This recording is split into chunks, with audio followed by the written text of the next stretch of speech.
Las infecciones asociadas a los procesos de atención de salud también son un punto relevante de observar, analizar desde la perspectiva de la epidemiología. Esta ciencia y disciplina nos aporta bastante información para tratar de entender cómo suceden cada una de las consecuencias devastadoras en algunos casos de los pacientes a los cuales nosotros estamos atendiendo. Y es que gracias a la ciencia y a la disciplina de la epidemiología, nosotros podemos sacar ciertas ideas fuerzas, como por ejemplo, el cuidado seguro del paciente, lo que incluye la prevención de infecciones, debe ser una prioridad en todos los servicios. Esta premisa es posible obtenerla si tenemos datos duros a partir de la epidemiología.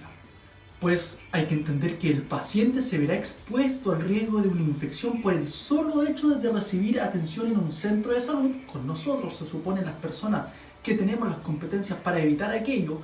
Particularmente este riesgo va a estar asociado cuando se requiere de tratamiento o procedimientos de características más invasivas, y ahí obviamente lo entendemos en aquellos pacientes que llegan con mayor complejidad o con mayor comorbilidad, su sistema inmunológico, así también como la necesidad de abarcarlo, intervenirlo invasivamente, va a ser mayor respecto a un paciente que llega en condiciones más compensadas. Esta sola situación entonces va a predisponer a un mayor riesgo del desarrollo de una potencial, insisto, la idea es que usted luego de estudiado este curso se evita al máximo posible, o cumpliendo los objetivos que se persiguen desde la prevención y control de infecciones, pero va a estar expuesto de todas maneras mayormente a un riesgo de infección asociada a la atención de salud. Y estos riesgos, también posible obtener gracias a los estudios epidemiológicos, no solamente va a generar ese impacto de manera directa en el paciente, sino que abarca su entorno, su comunidad, su familia y a los otros centros de salud que pueden verse involucrados en la necesidad de restablecer la salud de este paciente a su estado basal, normal.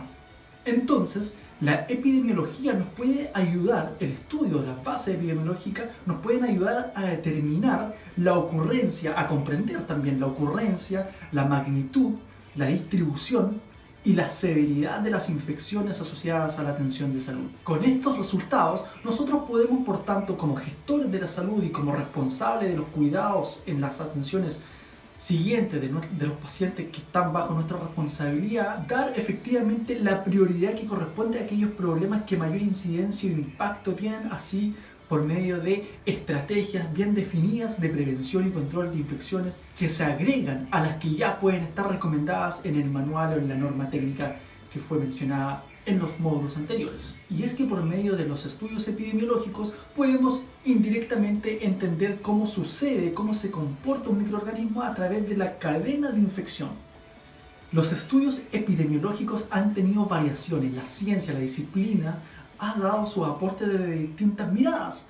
En primera instancia, surge toda esta propuesta de tratar de entender cómo suceden las infecciones con una mirada un tanto más miasmática. Esto en el año 1600 con Thomas Sinderman. Él nos decía que las infecciones que sucedían en los pacientes luego de estar en contacto con el equipo de salud estaban asociadas principalmente a los malos olores que existían en el entorno, principalmente a las aguas fétidas del suelo o a las aguas impuras que terminaban desencadenando patologías que no estaban en una primera etapa o al primer contacto con nuestros pacientes. Con más evidencia científica o más respaldo, más estudio asociado, viene a aportar un gran personaje de la historia al entendimiento de estas infecciones y por tanto desde la mirada epidemiológica, como es Louis Pasteur. En el año 1800, este químico y bacteriólogo francés nos dice Louis Pasteur que las infecciones no están asociadas en ningún caso al entorno, al ambiente, sino que derechamente a otro microorganismo, a otro ser vivo, pero que tiene particularidades o esencia de no ser posible ver a simple vista.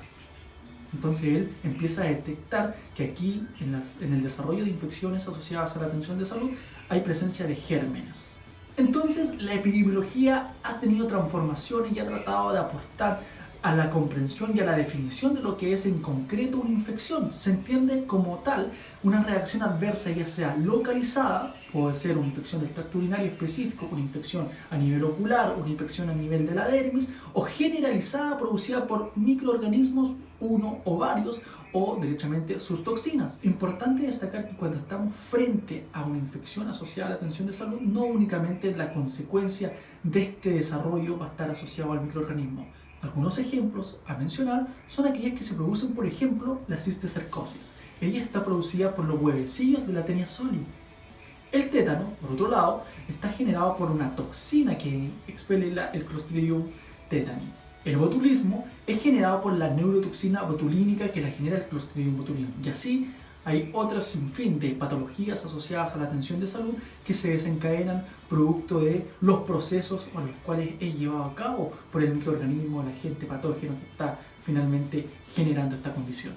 Eso es para entender un poco el concepto de infección, pero si nosotros nos remontamos, nos ajustamos más a una infección asociada a la atención de salud, hay que entender que es aquella que se contrae en un hospital u otro centro de salud. Hoy en día, la modificación, la variación de la comprensión de la infección asociada a la atención de salud está también inserta en la hospitalización domiciliaria, vale decir, cuando en la casa del paciente que nosotros en algún momento tuvimos dentro de nuestro intramuro se transforma en otra locación más por la cual acude el personal, el equipo clínico a hacer los procedimientos que correspondan bajo estas circunstancias.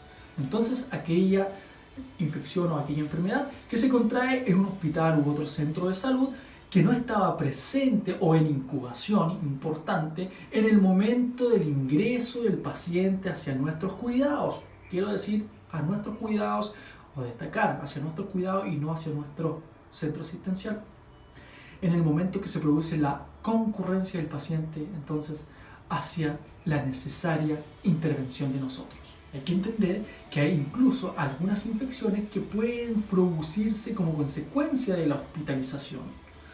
Y estas pueden empezar su sintomatología incluso después del ingreso hospitalario o del alta clínica, del alta médica, si el paciente está en proceso o en modalidad de atención domiciliaria.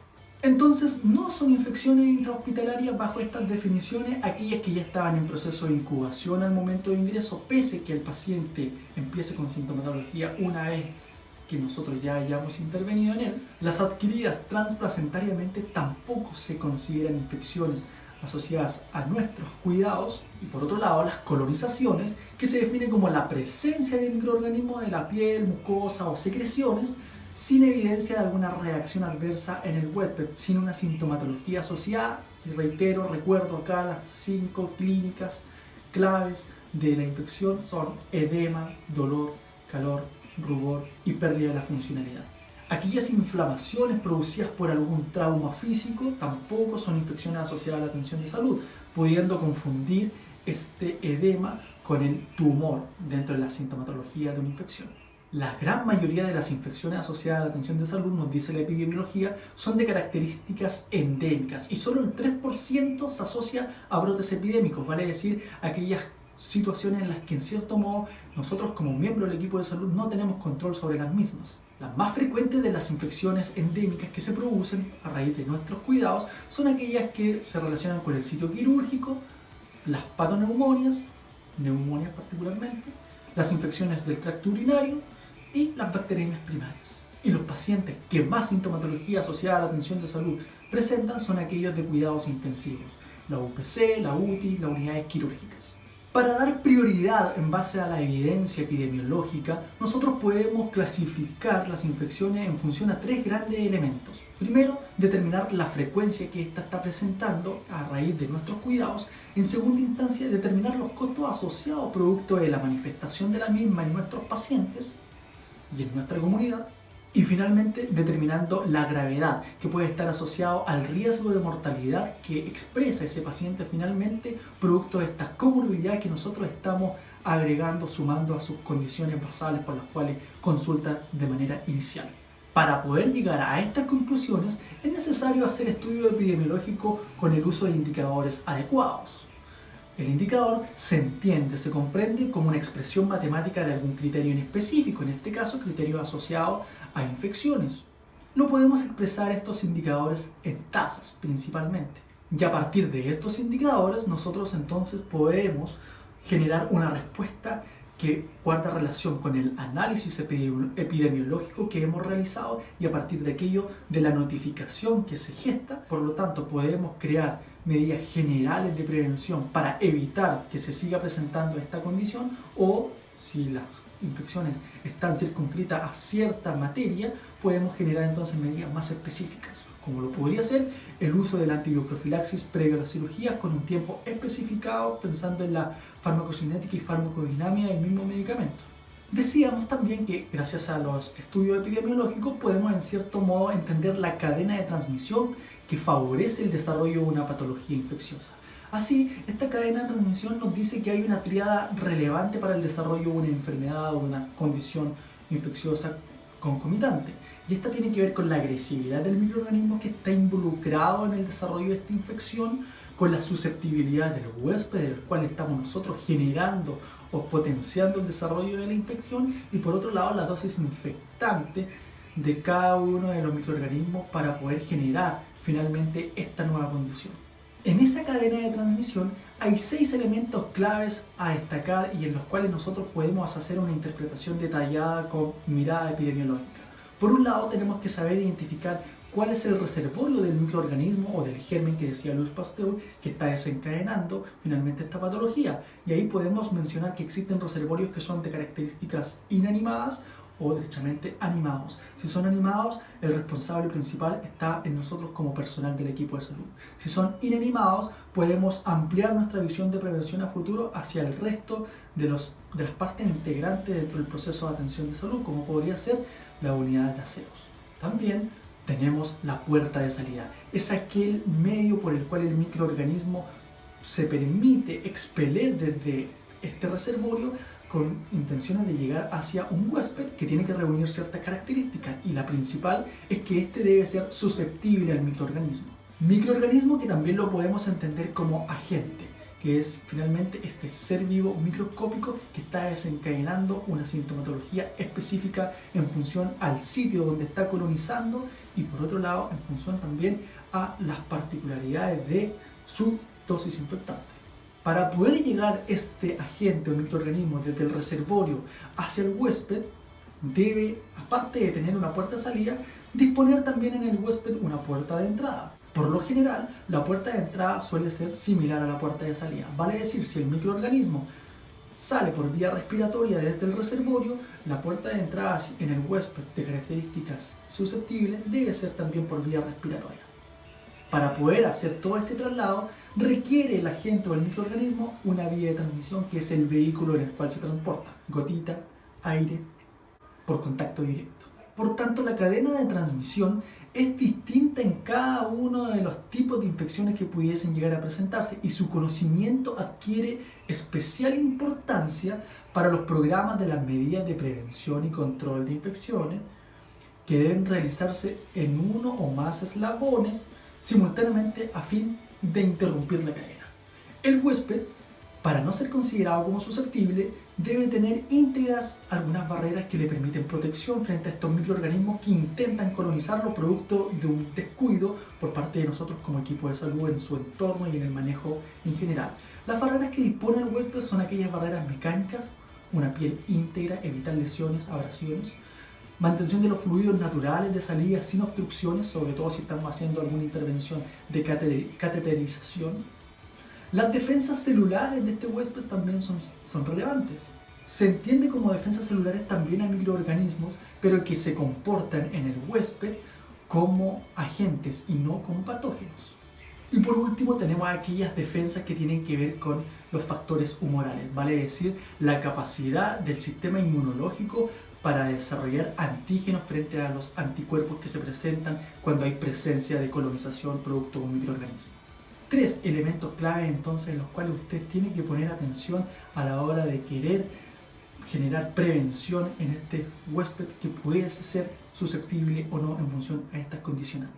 Nunca hay que dejar de lado también que existen factores de riesgo que son propios del huésped, como lo podría ser la edad, edades extremas particularmente, con un déficit en su sistema inmunológico, el sexo, principalmente en algunas infecciones particulares, la inmunosupresión que puede estar asociada a los tratamientos farmacológicos que tiene el paciente en su historial clínico, la presencia o no de enfermedades crónicas debilitantes o la existencia actual o no, o en un pasado pronto, de enfermedades graves que pudiesen haber generado un desmedro en su sistema inmunológico. Hay también factores de riesgo que tienen que ver con el ambiente. Si nosotros llevamos a un paciente al área de pabellón y no controlamos el aire y el filtrado que aquí sucede en el proceso de intervención quirúrgica, como así tampoco no controlamos el agua en un paciente que es sometido a hemodiálisis, vamos a generar entonces una propensión al desarrollo de una infección asociada a nuestros cuidados. Y el otro factor de riesgo es el que nos cae a nosotros como principales responsables, que son factores propios de la atención clínica. El uso de los dispositivos invasivos cuando correspondan, por lo tanto aplicar correctamente las medidas de aislamiento y los elementos de protección personal, utilizar correctamente las técnicas asépticas, corroborar que efectivamente los materiales han sido sometidos a esterilización con un buen viraje, las técnicas de instalación de procedimientos con protocolos actualizados, cómo nosotros llevamos a cabo el proceso de inmunosupresión de estos pacientes cuando lo requieran, y por otro lado, relevante tiene que ver con los factores propios de la atención clínica en la experiencia del personal, en su manejo del paciente que puede llegar en las distintas situaciones o condición grave o no hacia nuestra necesidad de cuidado. Si nosotros no tenemos un buen manejo de los datos que nos aporta la unidad de infección y no tenemos cuidado respecto a los factores de riesgo, lo que se va a desencadenar en nuestra unidad o bajo nuestra tutela va a ser un brote epidémico. Se entiende como brote epidémico a un aumento significativo de una determinada enfermedad en un corto periodo de tiempo en una sola población o grupo que es producido por una sola cepa microbiana o agente etiológico. En general, se dice que los brotes epidémicos son en un 99% endémicos.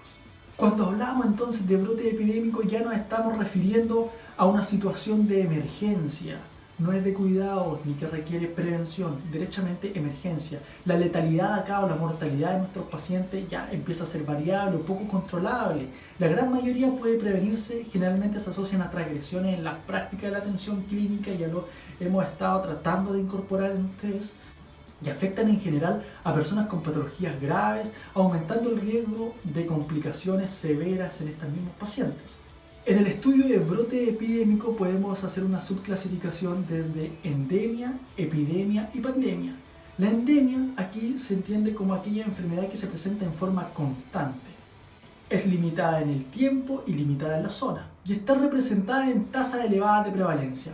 Por ejemplo, una endemia puede estar asociada a aquellos casos esperados de infecciones respiratorias en el periodo de invierno. Si por el contrario, estos números de casos esperados excede lo que nosotros estábamos considerando o teníamos proyectado, pasa a ser catalogado entonces como una epidemia. O sea, casos que exceden a la incidencia normal prevista, limitado en el tiempo y lugar también. Si esta misma condición empieza a afectar a distintas áreas, distintas zonas geográficas, ya derechamente entonces estamos hablando de una pandemia. Entonces usted puede sacar sus conclusiones respecto a los últimos acontecimientos que han estado pasando a nivel global y determinar ya con esta definición si estamos hablando de una endemia, de una epidemia o de una pandemia. ¿En qué momento se catalogó como endemia y en qué momento pasa a ser una pandemia? Chile está enfrentando la situación como si fuese una epidemia o una pandemia. Usted puede encontrar este tipo de información o estos ejemplos de brote epidémico y del impacto, de la relevancia que juega la epidemiología al respecto en los videos que están presentes en la plataforma y en el curso. Principalmente usted puede referirse al video Lo que tiene que saber sobre el virus del ébola. Otro caso de brote epidémico que en algún momento fue entendido como pandemia, pero que su permanencia en el tiempo lo ha catalogado como una epidemia, es el VIH-Sida. Situación que también ha llevado a tomar ciertas medidas de prevención. El gobierno ha realizado distintas campañas que apuntan a la disminución de estos casos, de esta incidencia de virus VIH o inmunodeficiencia humana. Usted esto los puede encontrar como respaldo en los videos que se disponen también en plataforma. En el estudio de brote epidémico tenemos que tener claridad respecto a ciertas definiciones, entender qué es un caso índice. Es el caso que nos hace pensar en la presencia de un brote. El caso primario es el primer caso del brote, o caso cero. También están los expuestos, que son aquellos pacientes que están sometidos a los factores de riesgo que pudiesen desencadenar la infección a nivel local. determinar la tasa de ataque que está expresado porcentualmente, determinar cuál es el reservorio, o sea, aquí entra en juego la comprensión de la cadena de transmisión, y por otro lado, en el estudio de brote hay que definir correctamente cuál es la vía de transmisión. Teniendo una comprensión desde estas dimensiones de brote epidémico, entonces podemos realizar el proceso de validación epidemiológica. En esa validación tenemos que verificar efectivamente cuál es el diagnóstico que se está presentando en nuestro paciente, producto de nuestro mal manejo, definir ese caso con una definición clara y operacional de lo que será considerado un caso en lo que respecta al brote, tener una búsqueda activa de los casos aplicando la definición que nosotros hemos realizado al respecto. Con esa definición clara entonces podemos hacer una detección preliminar de la presencia o no de un brote y en función a eso determinar si es endemia, pandemia o epidemia. Describir por tanto esta epidemia, pandemia o endemia, el tiempo, el lugar, las personas, cuál es el cuadro clínico, cuáles son las curvas epidémicas que se están presentando, cuál es la cadena de transmisión asociada.